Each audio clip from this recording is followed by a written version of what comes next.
freedom, revolt, solitude, innocence, living with ourselves as we are. None of the agonies of suppression, nor the brutal discipline of conforming to a pattern has led to truth. To come upon truth, the mind must be completely free, without a spot of distortion. But first, let us ask ourselves if we really want to be free. When we talk of freedom, are we talking of complete freedom, or of freedom from some inconvenient or unpleasant or undesirable thing? We would like to be free from painful and ugly memories and unhappy experiences, but keep our pleasurable, satisfying ideologies, formulas, and relationships. But to keep the one without the other is impossible, for as we have seen, pleasure is inseparable from pain. So it is for each one of us to decide whether or not we want to be completely free. If we say we do, then we must understand the nature and structure of freedom. Is it freedom when you are free from something, free from pain, free from some kind of anxiety?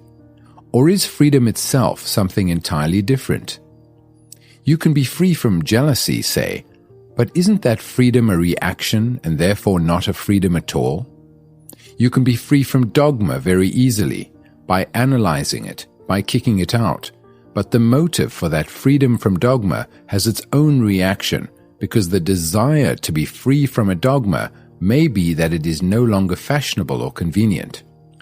Or you can be free from nationalism because you believe in internationalism, or because you feel it is no longer economically necessary to cling to the silly nationalistic dogma with its flag and all that rubbish.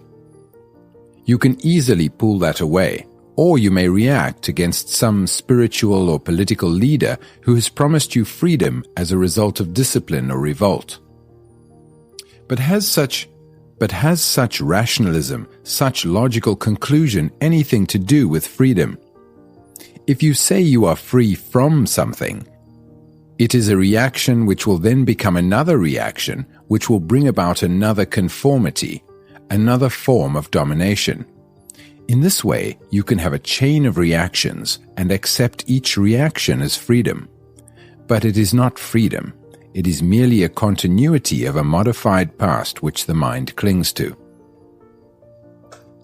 The youth of today, like all youth, are in revolt against society, and that is a good thing in itself, but revolt is not freedom, because when you revolt, it is a reaction, and that reaction sets up its own pattern, and you get caught in that pattern. You think it is something new. It is not. It is the old in a different mold. Any social or political revolt will inevitably revert to the good old bourgeois mentality. Freedom comes only when you see and act, never through revolt.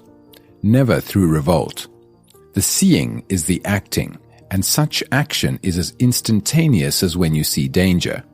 Then there is no cerebration, no discussion or hesitation. The danger itself compels the act, and therefore to see is to act and to be free. Freedom is a state of mind, not freedom from something, but a sense of freedom, a freedom to doubt and question everything, and therefore so intense, active and vigorous that it throws away every form of dependence, slavery, conformity and acceptance. Such freedom implies being completely alone. But can the mind brought up in a culture so dependent on environment and its own tendencies ever find that freedom, which is complete solitude, and in which there is no leadership, no tradition, and no authority? This solitude is an inward state of mind, which is not dependent on any stimulus or any knowledge, and is not the result of any experience or conclusion. Most of us, inwardly, are never alone. There is a difference between isolation, cutting oneself off, and aloneness, solitude. We all know what it is to be isolated, building a wall around oneself in order never to be hurt, never to be vulnerable, or cultivating detachment, which is another form of agony, or living in some dreamy ivory tower of ideology. Aloneness is something quite different. You are never alone because you are full of all the memories, all the conditioning, all the mutterings of yesterday. Your mind is never clear of all the rubbish it has accumulated. To be alone, you must die to the past. When you are alone, totally alone, not belonging to any family, any nation, any culture, any particular continent, there is that sense of being an outsider. The man who is completely alone in this way is innocent, and it is this innocency that frees the mind from sorrow. We carry about with us the burden of what thousands of people have said and the memories of all our misfortunes. To abandon all that totally is to be alone, and the mind that is alone is not only innocent but young, not in time or age, but young, innocent, alive at whatever age. And only such a mind can see that which is truth and that which is not measurable by words. In this solitude, you will begin to understand the necessity of living with yourself as you are, not as you think you should be or as you have been.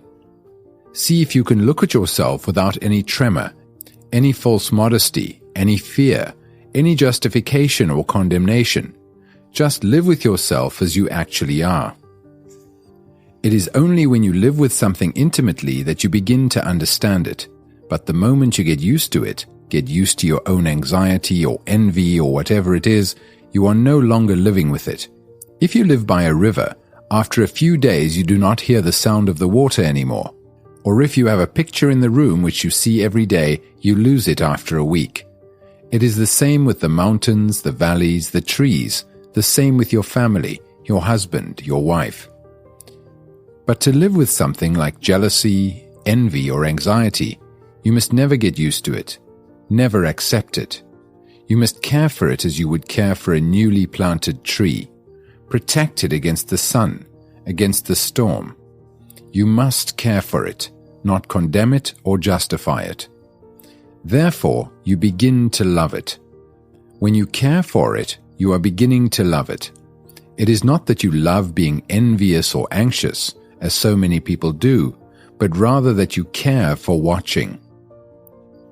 So can you and I, live with what we actually are, knowing ourselves to be dull, envious, fearful, believing we have tremendous affection when we have not, getting easily hurt, easily flattered and bored.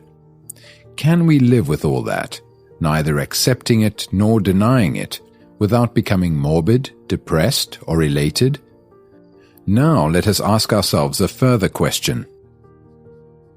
Is this freedom, this solitude, this coming into contact with the whole structure of what we are in ourselves, is it to be come upon through time?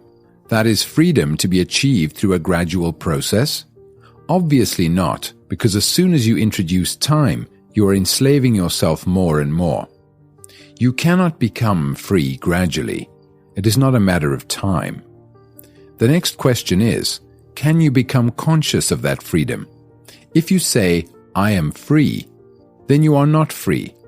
It is like a man saying, I am happy. The moment he says, I am happy, he is living in a memory of something that has gone. Freedom can only come about naturally, not through wishing, wanting, longing. Nor will you find it by creating an image of what you think it is. To come upon it, the mind has to learn to look at life, which is a vast movement, without the bondage of time. For freedom lies beyond the field of consciousness.